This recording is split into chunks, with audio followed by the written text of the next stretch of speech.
Hello, great people. Welcome back to our channel. We are so excited to have you again.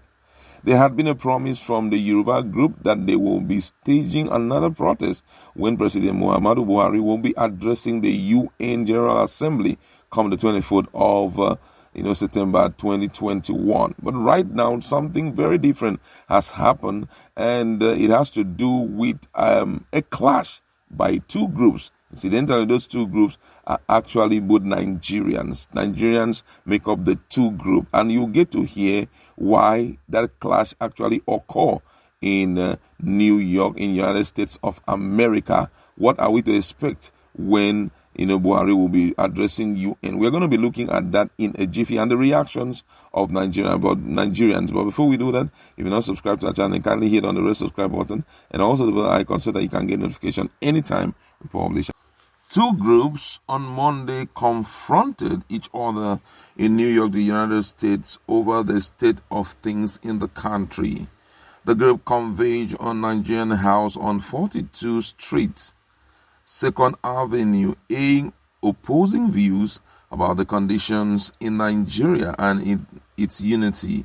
The protest came as President Muhammadu Buhari began his scheduled activities related to the 76th session of the United Nations General Assembly UNGA at a venue that is a stone throw from the Nigerian mission. The first group of Nigerians in diaspora said they were there to show their support for their fatherland as world leaders assemble for the annual event. Led by Emmanuel Douara, the group by the name One Nigeria Group expressed their support for President Muhammadu Buhari and the indissolubility of the country. Speaking to reporters amid chants of One Nigeria, he said, "We are the biggest country in Africa and the biggest black country in the world. Whatever is going on among tribes in Nigeria, let us sit down and settle it." He spoke of the successes of the various programs undertaken by Buhari administration since 2015. The group members waved the country's flag, wore T-shirts, and displayed banners announcing progress made, their commitment to One Nigeria, and a yearning for peace and progress.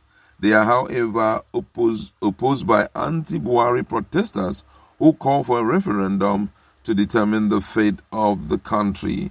Also speaking to a reporter, one of the leaders, Foluso Oroleba, highlighted the various problems confronting Nigeria as a nation, asserting that there can be no peace without justice. She regretted that the Buhari's administration has continued to borrow money among declining value of the naira.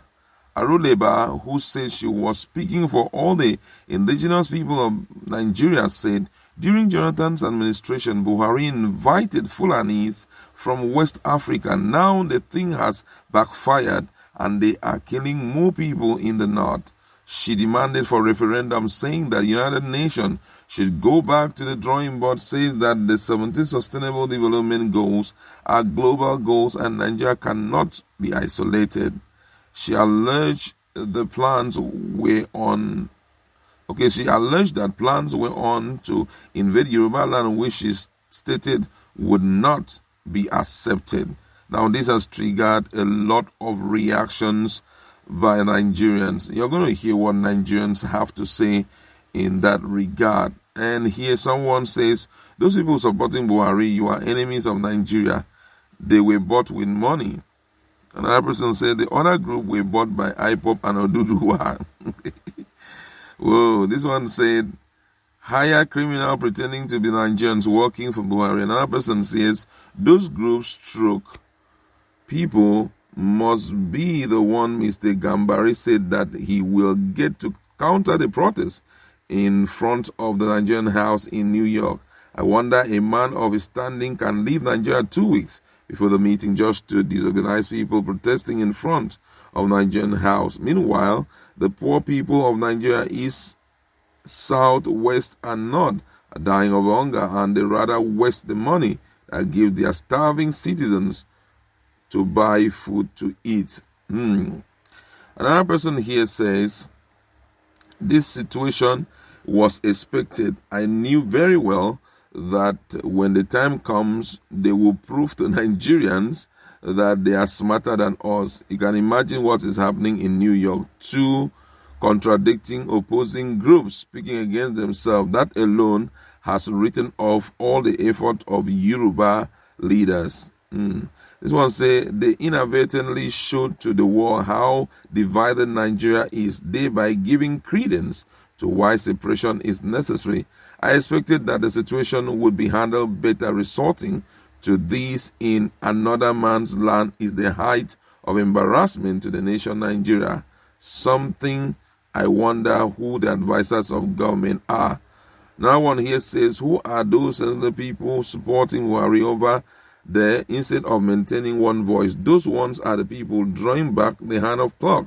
Hypocrisy of people pretending not to know what the country is passing through under Buhari administration, for food and prices of commodities gone beyond what an average person can afford. Yet you are still praising and celebrating failure.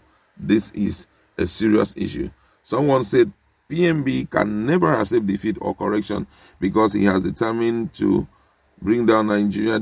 He has to pay some people to defend him, but the whole wide world knows the truth. Now one says, anyone who is supporting evil agenda of Buhari, your generation will have to see to the fact that you are not taken serious. Now, a lot of comments have come in. It's important for us to talk about this. What is happening in this country is enough to cause one to shed tears. Telling you, it has never been like this. A lot of things that are, for me, very meaningless are happening in the country. For example, now look at the case of this Aboki FX. All of a sudden, the central bank came up and they said Aboki FX is the one that is aggravating the situation of Nigeria to dollar exchange. And for that reason, they should stop showing anything. But as we are talking today, it has skyrocketed to another level, even without these guys having to tell Nigerians, And I mean, that's almost the same thing that is happening. When we hear of challenges like this, it's for the government to sit back and take a retrospect into their policies and program and take a look at what the will of the people is. And on the basis of that, you can now deal with the situations on the grounds of, scale of preference. But shockingly, that's not what we are expecting. You can't force these things, down the throat of the people.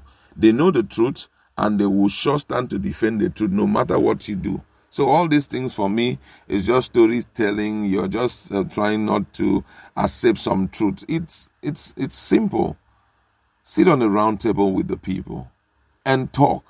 I can't remember the last time where there was, town hall meetings or maybe a Zoom meeting between the president or all Nigerians with the freedom for anybody to vote in or call in. You understand? And that thing has a kind of drastic effect on the position of the country outside there. Imagine the conflicting issues we are seeing. This one say he's doing well, the other came and say he's not doing well. I mean, this is uncalled for. We should stop all of this. It's not making any sense any longer. People should accept responsibility for what they have not done right and see how they can help the current administration who are coming on board and to keep on amassing issues. Now look at the issue of debt. Every day Nigeria is jumping into a higher level of debt in the name of trying to build infrastructure and all of that. How would the next generation be able to manage themselves if we keep on owing and owing and owing? What time do they have to, think about revenue, and they won't see that same revenue they have thought about go down the drain? Man, this thing is really important. We need to look at this issue and see how we can correct it. That's what